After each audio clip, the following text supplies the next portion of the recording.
Lucy dreaded going to school. Every day felt the same. The teacher, Mrs. Henderson, always seemed to call on her at the worst times. If Lucy didn't know the answer right away, Mrs. Henderson's face would twist into a scowl. "Well, Lucy," she'd say, her voice dripping with disdain, "I guess some of us just aren't as quick as others." The other children would giggle nervously.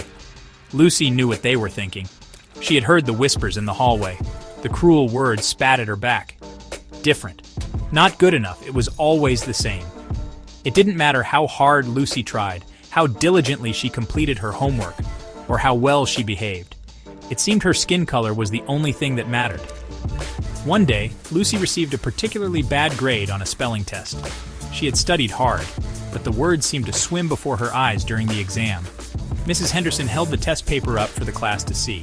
"Now, class," she announced, "this is what happens when you don't apply yourselves."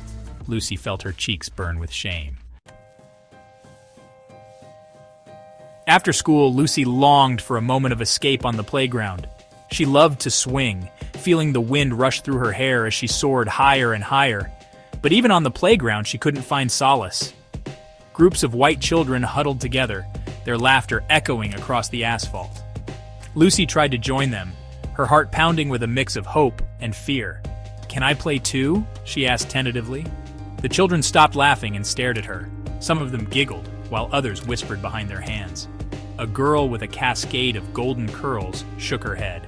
"This game is for us," she said, her voice cold and dismissive. Lucy's shoulders slumped in defeat. She noticed a group of children playing hopscotch a short distance away. These children were of different shades, their skin a tapestry of brown and beige. Maybe they would let her play. But as she took a step closer, she saw a group of adults approaching. The adults, all white, ushered the children away, their faces grim. Lucy watched them go, her heart sinking. Each night, Lucy cried herself to sleep. She didn't understand why her life was so different from the other children's. Her parents tried to comfort her. "It's not your fault, baby," her mother would say, holding her close. "You are beautiful and smart and kind. Don't ever forget that." But Lucy couldn't shake the feeling that she was different, that she didn't belong. She wished she could disappear, become invisible.